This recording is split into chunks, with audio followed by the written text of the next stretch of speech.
ओ देख, ओ असलम देख ऐसे कोरी है, लड़कियां बाइक नहीं चलाती, ऐसे कमेंट करके चले गए। Marketing and finance, I am marketing my self, now I am not a girl, women. अब मैं बुढ़ी हो रही हूँ।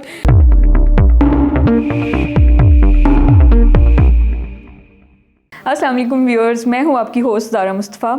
आज 5W डायरीज़ में हम आपकी मुलाकात जिस बहादुर लड़की से करवाने जा रहे हैं, अगर मैं उनके बारे में कहूँ कि वो ज़िंदगी जीती नहीं है, ज़िंदगी उनमें बसती है, तो गलत नहीं होगा। इतनी वो जुनूनी है कि वो किसी भी हद तक जा सकती हैं। मंजिल उनका ड्रीम नहीं है, सफ़र उनका ड्रीम है। वो लड़की जो 1 गर्ल 2 व्हील्स के नाम से जानी जाती हैं। आइए हम आपकी मुलाकात करवाते हैं ज़ीनत इरफान से। जी ज़ीनत, कैसी हैं आप? मैं ठीक हूँ अल्हम्दुलिल्लाह। आजकल क्या हो रहा है? आजकल I am busy with my show, travel show Discovery ride with Zeenat Irfan. मेरा एक शो आ रहा है कि एक लड़की है पागल सी, वो बाइक पर जाती है पाकिस्तान में एंड वो उनकी कल्चर एक्सप्लोर करती है। एंड बस वो शो में मैं काम कर रही हूँ। It's about to launch on Discover Pakistan TV. अच्छा ज़ीनत, मुझे ये बताएं कि ये पाकिस्तान जैसी सोसाइटी में इतनी पैशनेट लड़की कि बाइक राइडिंग कर रही है, उसे पाकिस्तान को एक्सप्लोर करना है बाइक पे, ये कैसे जो है ना वो आपने किया? ये तो मुझे पता है कि आपकी फादर का ड्रीम था, लेकिन ये कितना चैलेंजिंग रहा आपके लिए? एक्चुअली इट्स डिफ़िकल्ट, येस, क्योंकि इसका एक फ़िज़िकल चैलेंज होता है। So I think the challenging thing for me was not even the bike. वो एक पर्सपेक्टिव था physical. It was much more कि मैंने अपने आप को मेंटली कैसे प्रिपेयर किया for it, and I did it. And मेरी बहुत स्ट्रॉन्ग बिलीफ है दैट अनलेस एंड अनटिल आप अपने आप को out there on in the unknown नहीं डालोगे, लाइक आप अपने घर से नहीं निकलोगे, आपको नहीं पता होगा कि क्या कि पाकिस्तान में कितने इलाके हैं, कितने लोग हैं अल्लाह ताला ने बनाए हुए, कितनी कौमें हैं, जब तक आप अपने घर से नहीं निकलोगे। सो आप घर बैठ के कह सकते हो हाँ मैं ये ड्रीम करना चाहता हूँ, but you really need to take the first step. अच्छा, इससे थोड़ा सा पीछे आते हैं। आप मुझे बताएं कि जब आपने ये अपनी मदर के साथ डिस्कस किया कि मुझे ये करना है, तो फ़ौरन वो मान गई? क्योंकि वो सपोर्टिव तो वो ऑब्वियसली वो आपके लिए हैं, लेकिन क्या उनके लिए ये मतलब मानना बहुत ईजी था कि एक लड़की है, मैं उसको मतलब डेंजर में भेजी हूँ पाकिस्तान? और आपने उस टाइम पे बाइक राइडिंग स्टार्ट की जब पाकिस्तान में मतलब लड़कियाँ बाइक राइडिंग नहीं करती थी, बल्कि मुझे लगता है ये आपने ही ट्रेंड दिया है। मेरी अम्मी ने मुझे बचपन से ही एक ट्रेनिंग दी हुई थी, एक अपब्रिंगिंग ऐसे की थी उन्होंने, दैट कि आप जो चाहते हो वो करो। उन्होंने कभी मुझे प्रेशराइज नहीं किया कि तुम डॉक्टर बनो या तुमने इंजीनियर बनना है, नहीं तुमने ये करना है।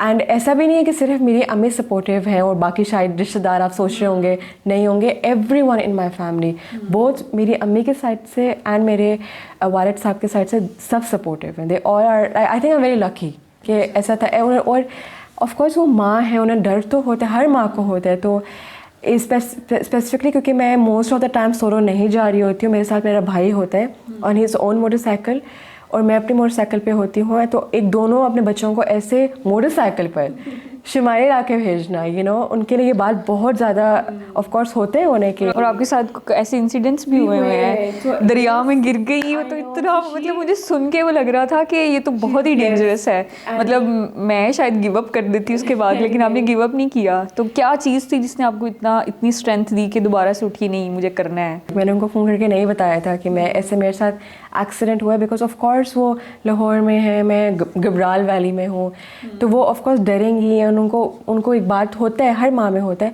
बट मेरी अम्मी का एक बिलीफ है एंड शी सेज दैट कि जो मौत है ना वो तो घर बैठे भी आ सकती है। ऐसे इतने सारे लोग होते हैं जो किचन में जाते हैं, काम कर होते हैं, उनका हाथ जल जाता है या गैस का सिलेंडर फट जाता है। आई वाज लाइक, मैंने ये नहीं कहा था मेरे साथ एक्सीडेंट क्यों हुआ, I was like that okay I have to take more precautions now कि मुझे सनसेट के बाद राइड नहीं करना चाहिए। एंड मैंने किया था बिकॉज मैं इतनी क्यूरियस थी, पैशनेट थी। So that's how I learn from it. And motorcycle riding ने लोगों को लगता होगा maybe I am just exploring, taking pictures, posting on social media, but actually उसने मुझे बहुत लाइफ लेसन सिखाए हैं। स्पेसिफिकली वन बीइंग कि मैं प्रेजेंट में बहुत ज़्यादा रहती हूँ। वो फैंटेसीज जो है वो एक फैंटेसी वर्ल्ड से निकल आई है, एक रियलिस्टिक अप्रोच हो गई है। Like even when I am talking to you, most probably आप ये सोच रही होंगी कि मैंने अगला क्वेश्चन क्या करना है। So like you're in the future. So I learned through riding that you have to be in the present. It's so difficult and आपका दिमाग फाइट करेगा, यू नो, बिकॉज बहुत अनयूजुअल आपके दिमाग को in the being in the present, but that's the things I learn. अच्छा ज़ैनत, मुझे अपने फादर के बारे में बताएं। आप अभी तक तो सिर्फ हम उनका एक ड्रीम जानते हैं, लेकिन वो एज अ पर्सन कैसे थे, क्या करते थे? My father had lot of dreams. एक उनका ड्रीम था of course the bike, but then उनकी एक और ड्रीम था to be a musician. He also loved music, उनको म्यूज़िक का बहुत शौक था, and he had like huge speakers, like deck होता था उस ज़माने में, and he has an amazing collection of music which I still have, and my father also used to write, you know, like मेरे चचा भी write करते हैं। My family from both sides, like my mother's side and father's side, they all are writers. Now I know why I write well, क्योंकि मैंने जब देखा था उनकी writings। एंड इसके अलावा my जो अब्बू थे ना, वो आर्मी में थे। Basically he was an aerospace surgeon. Aerospace surgeon basically एक डॉक्टर ही होता है विद एन MBBS डिग्री, लेकिन वो जो आप प्लेन में ऊपर नहीं जाते, जो फाइटर पायलट्स होते हैं, ये उनका स्पेसिफिकली डॉक्टर होता है जो उनको मॉनिटर करता है कि उनकी हेल्थ ठीक है या नहीं। बिकॉज जब आप फाइटर पायलट्स ऊपर जाते हैं तो उनके जीज पुल होते हैं। There is this term called Gs, और जीज होता है ग्रेविटेशनल पुल। तो 10 Gs 9 Gs लाइक एक्सट्रीम पुल। तो मतलब वो जब जीज पुल होते हैं तो आप ब्लैक आउट हो जाते हो। आपने नोटिस किया होगा, I don't know if you have seen movies में, but then you black out for a while and then you come back, क्योंकि आपका ब्रेन में वो सर्कुलेशन नहीं जा रही होती। तो for specifically that my father was a doctor for them in the army. तो फिर उनकी डेथ कैसी हुई? It was sudden death. Like I was 10 months old. मुझे तो कुछ याद भी नहीं है ना। मेरी जो अम्मी थी वो मेरे भाई के साथ प्रेग्नेंट भी थी उस वक्त, तो सुल्तान को भी कुछ नहीं पता। ऐसा नहीं था कि वो कोई खाते बहुत थे या बहुत मोटे थे। He was really fit. उनकी वेस्ट 34 थी। Like he is so fit. He used to go on a run every morning. So like even she surprise ऐसा कि हुआ। Maybe it was just like meant to be, you know, कि he had to pass away. या ज़ैनत जो नाम है वो शुरू से आपका यही नाम है, या जब आप ज़रा थोड़ा वो लाइमलाइट मिलने लगी तो आपने सोचा नहीं थोड़ा इसको चेंज करते हैं थोड़ा सा? नहीं, मेरा नाम बचपन से बर्थ नहीं, मेरा ज़ैनत है। इसका मतलब भी है किसी भी चीज़ की ऊंचाई को ज़ैनत कहते हैं। अच्छा, आपको अपनी पहली राइड याद है? I had no idea that इससे पहले किसी लड़की ने ये नहीं किया है। मुझे कोई क्लू नहीं था। मेरे पूरे बाल ना कवर्ड होते थे और मैं बाइकिंग जैकेट हेलमेट पहना हुआ है, तो आपको दूर से तो नहीं लगता कि ये लड़की है। बट देन जब मैं बाइक हेलमेट निकालती थी एंड एवरीथिंग एंड बाल खोलती थी and all that, then they would be like, oh my god, ऐसे कुरी है की है, ओ देख, ओ असलम देख ऐसे कुरी है, you no, they would say that and I am like damn it, oh God. आम तासुर यही लगता है कि शायद आप बड़ी टॉम बॉयज टाइप होंगी, लेकिन अब तो बड़ी गर्लिश हैं। तो ये क्या है? आई नो, मैं I go to university to speak and उनको लगता है एक लड़की होगी, she'll be wearing a biker jacket and उसके रफ से बाल होंगे, maybe even a girl mustache, you know, and उसने शायद आईब्रोज भी नहीं किए होंगे and all. But then when I enter and they like, आप कौन है? I am like, I am Zeenat Irfan. They like, oh really, you are so like. अच्छा, मुझे बताएं कि कभी आपका चलान हुआ, कभी किसी ने रोका, फिर आपने हेलमेट उतार के बताया मैं लड़की हूँ? मैं शुरू में राइड करती थी एंड मुझे जल्दी कहीं जाना था एंड मैं वन वे आ रही थी, तो मुझे डेफिनेटली एक ट्रैफिक पुलिस वाले ने रोका था। एंड जब उसने खुद ही देखा ना, जबकि लड़की, उसने खुद ही कहा मैं चलान नहीं करूँगा, बट मैंने उससे कहा था कि नहीं, रूल्स अप्लाई फॉर एवरीवन, आप प्लीज़ मेरा कार्ड ले लें। ये नहीं है कि कि एक लड़की है तो उसको आप छोड़ दो। तो मैंने फिर चलान दिया था। अच्छा, अब आपकी आते हैं जो आपकी फ़र्स्ट जर्नी थी नॉर्दर्न एरियाज़ में। आपकी 2 जर्नीज़ हैं, 2 दफ़ा आप जा चुकी हैं। जब फर्स्ट जर्नी थी उस टाइम पे क्या चैलेंजेस थे और कैसे आपने वो अपना ड्रीम अकम्प्लिश किया? मेरी अपनी ही वो एक फेयर था जिसको मैंने फेस करना था। एक ये, सेकेंडली जो टेरेन है, अगर आप उसको जोग्राफिकली देखें तो मैं लेक से, मेरी पहली जो झील मैंने बाइक पे की है वो है झील सैफुल मुलूक, एंड वो बहुत मुश्किल है। लाइक आप उसको जीप पे भी जाओ तो इट्स सो डिफ़िकल्ट, बट मैंने वो की थी ऑन अ 125 cc, पता नहीं कैसे मैंने कर ली। एंड उसमें भी मेरा ये सबसे बड़ा चैलेंज ऑफ कोर्स ये था कि अब आपको गियर एंड क्लच को मैनेज करना होता है, रेस और क्लच को साथ मैनेज करना होता है। वो चीज़ें मैंने सीखी जब मैंने अपने आप को उस टेरेन में डाला where I can where is a challenge, और मैं उसे सीख सकती हूँ। 1-2 दफ़ा मैं जब गई हूँ शुमाली इलाके, तो मैं खुंजा पास से वापस आ रही हूँ, तो एक लड़कों का एक कार था, सब लड़के थे उसमें, उन्होंने मुझे कहा कि लड़कियां बाइक नहीं चलाती, ऐसे कमेंट करके चले गए, और मैं खुजा पास से वापस बाइक पे आ रही थी।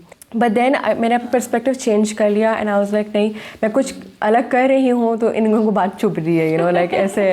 तो ऐसे एज सच मुझे ऑनेस्टली कभी कोई चैलेंज नहीं था। Most of my challenges in my life apart from my motorcycle have always been emotional. मेरी दिल की बड़ी आजमाइशें हुई हैं, you know like oh god, it has always been like I've lost so many people. I felt कि they would be in my life, मेरी journey मेरे साथ रहेंगे, हो तो मेरे दोस्त मेरे साथ रहेंगे, बट जिन लोगों से मैंने सबसे ज़्यादा प्यार किया, they weren't there with me, you know. Emotional person. Yes, I am. I lost, and that's how I became stronger, because then that's when I realized कि I think the only people जो मेरे साथ रहेंगे वो मेरे भाई और मेरी अम्मी है। गुस्सा था, I rode. कुछ रोना है, आई स्टार्टेड राइडिंग। मैंने घर नहीं बैठी। अभी अगर आप नॉर्दर्न एरियाज़ में जाएं ऐसे हम्पी जम्पी रोड्स पर, तो वो तो बिल्कुल नॉर्मल अब आप लोग को लगेगा क्योंकि इतना एक्सपीरियंस। लेकिन इसको नॉर्मलाइज होने में कितना टाइम लगा कि आपको लगे यही स्मूथ राइड है? इसको I think it took 2 years, 3 years बल्कि, फॉर कंसेक्यूटिव राइड्स, बिकॉज 2015 में मैंने फर्स्ट ट्रिप किया था, 2016 में मैंने KPK किया। जब आप जाती हैं तो आपके पास कौन सी वो ज़रूरी चीज़ें होती हैं जो आप समझती हैं कि ये मुझे ट्रिप में लाजमी चाहिए? आपके पास मैंने देखा एक छोटा बैग होता है, तो उसमें वो चीज़ें वो उसमें क्या होता है आपका? नॉट वो स्पेसिफिकली दैट छोटा बैग इज़ ओनली जब आप बाइक से अलग होते हो या अपने किसी बाज़ार में जाना हो, बट प्रॉपर बैग्स होते हैं, लाइक देयर ह्यूज। एंड एक तो प्लस बाइक का वेट है, and then there is the my luggage. तो एक वो चीज़ भी चैलेंज थी, you know like how to balance कि मेरा सामान भी है, मैं भी हूँ, बाइक भी है, मेरा भी इतना वजन है, यू नो लाइक एवरीथिंग। सो उसमें हम स्पेसिफिकली वो चीज़ें कैरी करते हैं, लाइक फॉर इंस्टेंस हर चीज़ के 2 पेयर्स होते हैं। लाइक अगर आपके विंटर क्लोथ्स हैं उसके 2 पेयर्स हैं। We carry a lot of rain proof things, because वहाँ पर बहुत बारिश होती हैं, स्नो होता है, ग्लेशियर का पानी होता है। तो आपके जो बूट्स भी होते हैं they are waterproof boots. आपके you have to carry proper gear, like helmet है, आपके नी पैड्स हैं, आपके जो मेरी जो बाइक की जैकेट है उसके अंदर इनबिल्ट पैड्स है, यू नो। तो there are lot of things जो हम ऐसे कैरी करते हैं, but you have to travel lightly. ये नहीं है कि आप पूरा संदूक लेके जा रहे हो, क्योंकि और आप लोग मैं लॉन्ड्री भी उधर ही कर रही होती हूँ, लाइक होटल में। हम मैदानी इलाकों में रहने वाले लोग हैं, तो यहाँ का एनवायरनमेंट बिल्कुल डिफरेंट है जो नॉर्दर्न एरियाज़ में, जो हिली एरियाज़ हैं वहाँ से।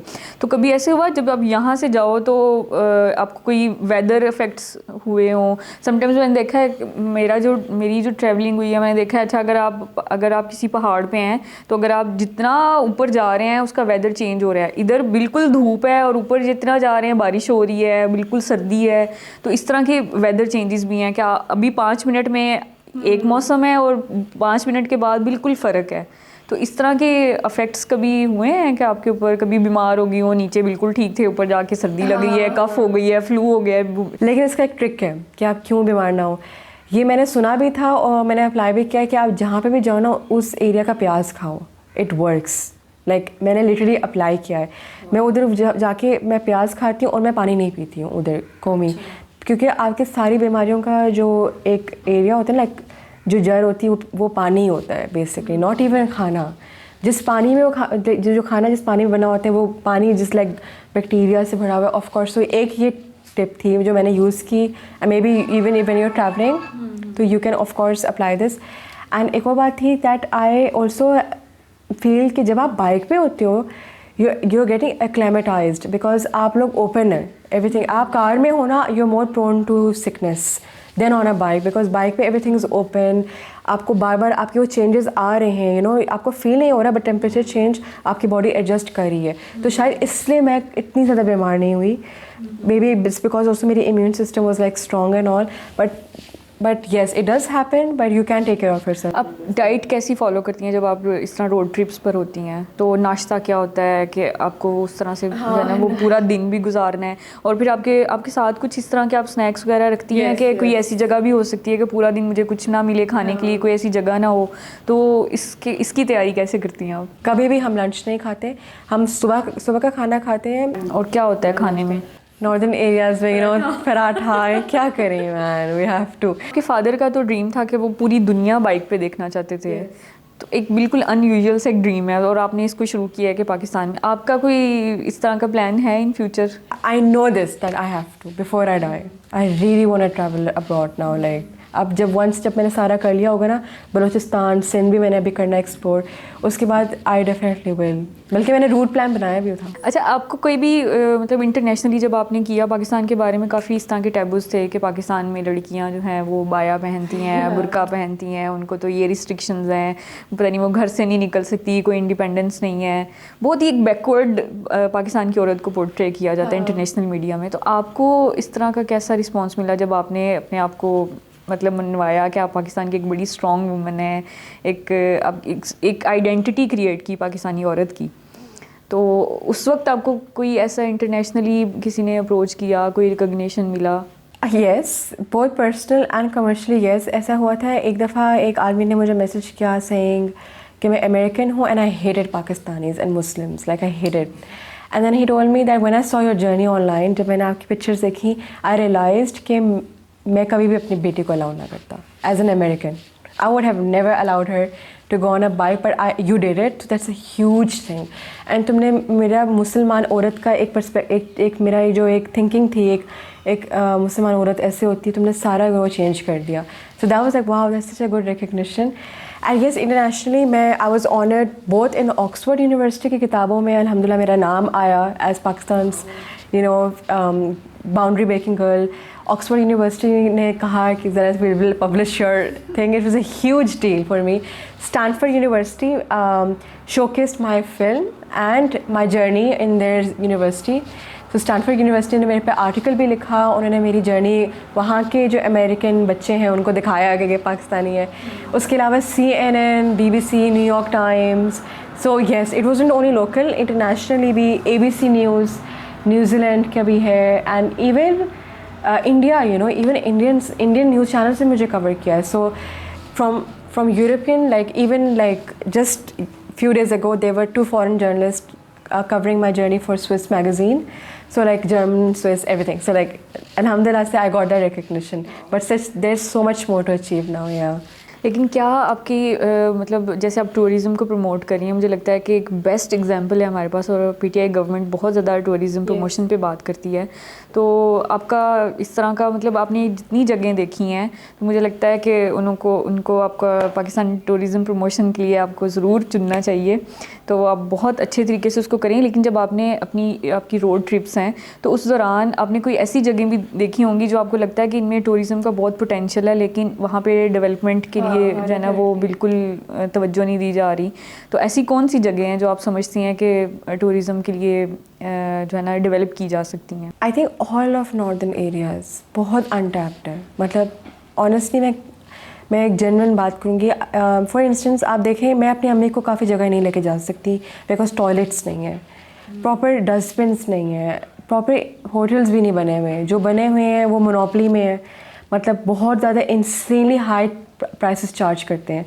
एंड आप देखें, इट्स ओनली कॉन्सनट्रेटेड टुवर्ड्स ये नथिया गली हो गया, ये मरी वाले एरिया आपकी हो गया, आपका नारान हो गया। और नारान भी पहले जो आप देखें 1980s में in 1990s में, it was such a beautiful place and it's so ugly now. I don't like नारान, मुझे नारान जाना पसंद नहीं है, मुझे बाबूसर टॉप जाना पसंद नहीं है।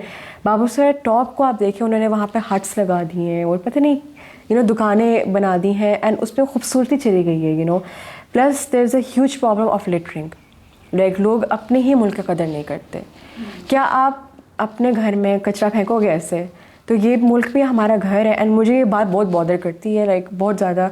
मैं ऊशू फॉरेस्ट गई थी KP में, and where is the forest, वहाँ पर पैम्पर था और पता नहीं क्या था, and I was like what the hello.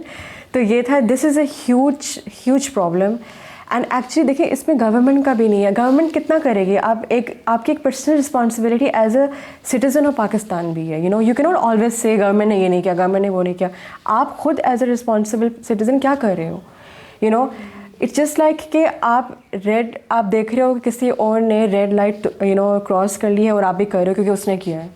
नहीं, डोंट डू इट। इट्स आपके मॉरल वैल्यूज़ क्या है? तो इट्स जस्ट दैट कि मुझे ये बहुत बात बॉदर करती है, और मुझे गुस्सा भी चढ़ता है, जैसे मुझे अभी चढ़ रहा है दैट। आप ग्रुप के साथ ट्रैवल करती हैं, तो अगर आपको कोई जो इस तरह लोग देख के इंस्पायर होते होंगे, लड़कियां कांटेक्ट करती होंगी कि हमें करना है, कोई आपसे कहता होगा कि मुझे अपने ग्रुप में शामिल कर लें, तो फिर आप कैसे रिस्पॉन्ड करती हैं? ऑफ कोर्स स्ट्रेंजर्स के साथ ट्रैवल करती नहीं हूँ। I only travel with my brother. मेरे कुछ बहुत क्लोज फ्रेंड्स हैं, उनके साथ मैं ट्रैवल कर रही होती हूँ। And the thing is that I hope, let's see, maybe I don't, मेरा plan तो नहीं है, लेकिन शायद in the future I might have a platform where वो भी ride कर सकते हैं with tour guides or something like this. कोई platform बनाना पड़ेगा because अब मैं किस के साथ of course ride करूँ and it's. अच्छा, आपकी क्योंकि आप ग्रुप में ट्रैवल करती हैं और फिर जाहिर है कि आपको कहीं जाके स्टे करना है, तो जैसे आप होटल्स का बता रही हैं कि उनके रेट्स बहुत ज़्यादा हाई होते हैं, फिर जाहिर है आपकी फ़ूड नीड्स हैं कि आपको चाहिए, और इन जगहों पर जो टूरिस्ट हैं उनको बहुत एक्सपेंसिव चीज़ें मिलती हैं जो ज़रूरत की हैं, क्योंकि वो उनको लगता है कि अच्छा ये तो थैलों में पैसे लेके आए होंगे। तो यूजुअली जो आपकी बेसिक नीड्स होती हैं, अगर आपको मतलब नाश्ता भी इवन करना है तो आप लाहौर में नाश्ता है कि अगर आप 100 रुपये में कर सकते हैं तो वहाँ पे आपको इंडिविजुअली 500 रुपये लगेंगे। तो इस तरह की तो ये काफ़ी एक्सपेंसिव एक तरह से शॉप भी है आपका, फिर उसका फ्यूल है, तो इसको फिर कैसे आप एक्सपेंसेस कैसे मैनेज करती हैं? Such a good question, because I'm telling you, it's not expensive on a bike. It's not, because if you're traveling, देखें बहुत सारे types of traveling होती है। एक travel होता है luxurious travel, कि मैंने तो इसी होटल में रहना है, like I wanna stay in a 5-star hotel, 4-star hotel, और मैंने ये खाना है, ठीक है, और मैं तो दिस जीप में जाऊँगा। एक होता है, बट एक ट्रैवल होता है like Gypsy travel, like my travel, it's like कि हमें जहाँ पे जगह मिलती है वहाँ सो जाते हैं। एक सेफ्टी को भी या तो आपने इंश्योर करना है ना, तो बीइंग गर्ल ये बहुत मेरे ख्याल से रिस्की है। यस, लेकिन most northern areas are safe. लेकिन आप अपनी डिग्री को परस्यू करेंगी इन फ्यूचर? मैं अपनी डिग्री को अपने ऊपर अप्लाई कर रही हूँ, marketing and finance. I'm marketing myself. So yes, I'm applying all the things I learned about marketing on myself. अच्छा, आप जो बाइक यूज़ करती हैं उसकी क्या स्पेक्स हैं? जब आप नॉर्दर्न एरियाज़ में जाती हैं, कैसी बाइक्स होती हैं, उसकी कैसे प्रिपरेशन करती हैं, उसमें क्या चीज़ अप टू द मार्क होनी चाहिए, क्या देखती हैं आप? मेरी जो मोटरसाइकिल है वो Suzuki GS 150, it's 150 cc normal bike है, और उस पर हमने कुछ एज सच मॉडिफिकेशंस नहीं की हुई, बस सिर्फ उस पर हमने फॉग लाइट्स लगाई हुई हैं आई थिंक, एंड हमने मड गार्ड्स उसके प्रॉपर लगाए हुए हैं, इसका प्रॉपर एक चार्जिंग पोर्ट्स हैं, हमने थोड़ा सा उसका एक किया हुआ है कि आप बाइक पर अपना मोबाइल चार्ज कर सकते हो, GPS स्टैंड एंड लाइक, मतलब इतना ज़्यादा नहीं हमें चेंजेस किए हुए, लेकिन ये है इससे पहले मेरी जो बाइक थी वो 125 cc था, लेकिन वो मेरी भी बाइक नहीं थी, वो मैंने बोरो की हुई थी अपने दोस्त से, तो उस पर मैं ट्रैवल कर चुकी हूँ काफ़ी दफ़ा। तो येस, ये सारी मेरी जो मोटरसाइकिल्स हैं लाइक सारी स्मॉल हैं अभी, I didn't get the chance to do a tour on a big motorcycle which I wish that I can, One girl with 2 wheels, कैसा लगता है ये complement? Now I changed the name. Now I'm not a girl, I'm a woman.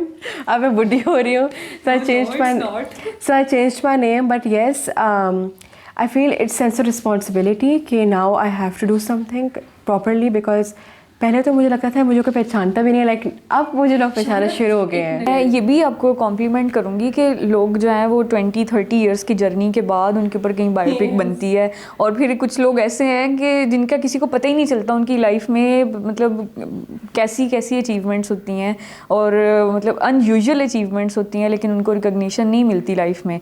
वो अपनी life में अपनी struggle करते हैं और वो कहीं गायब हो जाते हैं। लेकिन आपको मुझे लगता है 20 इयर्स में आपको इतनी रिकॉग्निशन मिली कि आपके ऊपर बायोपिक बन गई, मतलब ये कितनी बड़ी एक अचीवमेंट है आपके लिए। तो कैसा लगता था जब आपको उन्होंने बायोपिक के लिए अप्रोच किया कि आपके ऊपर आपकी लाइफ स्टोरी पे एक फ़िल्म बनेगी? यस, बायोपिक, सो बायोपिक जो है ना इट्सेल्फ, द फिल्म इट्सेल्फ है ना, वो 100% मेरे पे बेस्ड नहीं हुई थी।